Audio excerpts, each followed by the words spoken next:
নমস্কাৰ বন্ধুসকল, মই শান্তনু আৰু মই এটা নতুন ভিডিঅ'লৈ আপোনালোক সকলোকে স্বাগতম জনাইছোঁ।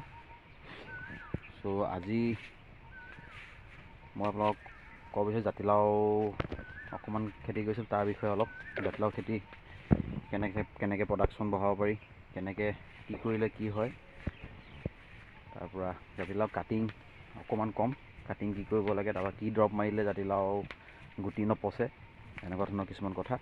তাকে ব'লক ভিডিঅ'টো ষ্টাৰ্ট কৰোঁ। বন্ধুসকল, এইকেইজোপাই মোৰ জাতিলাও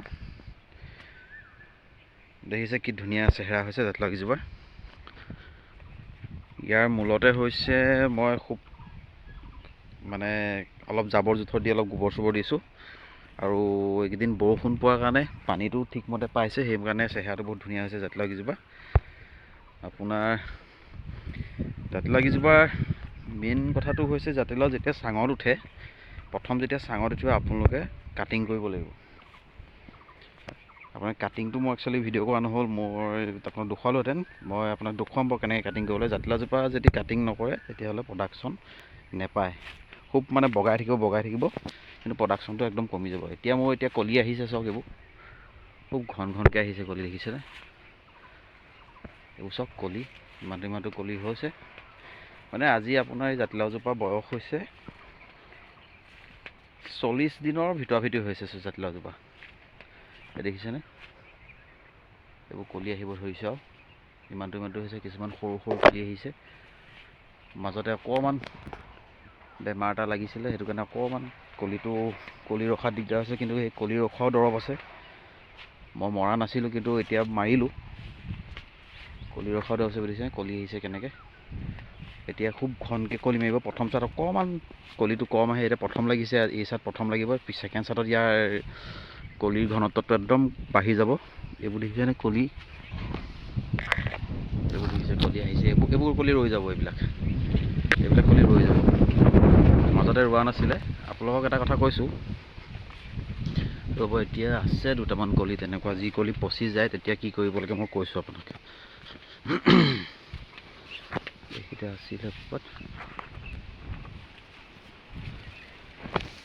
দেখিছেনে? যদি কলিটো এয়া চাওক, এইটো হত কলি গেলি গৈছে, দেখিছেনে? এইটো হত কলি গেলি গৈছে, এনেকুৱা হৈ যায়। জাতিলাও গছত হ'বই এইটো বেমাৰ, লাগিব। এইটো এটা ফাংগাছৰ হয়,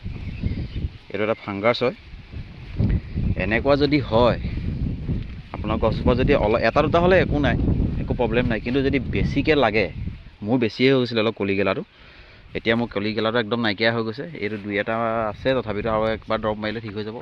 এইবোৰ দেখিছে, এনেকৈ যদি কলি গেলা হয় তেতিয়াহ'লে আপোনালোকে এটা কাম কৰিব, একদম চব দোকানতে পায়, আপোনাৰ এগ্ৰিকালচাৰ যিকোনো দোকানতে পাব। সেই দৰৱটো হৈছে আপুনি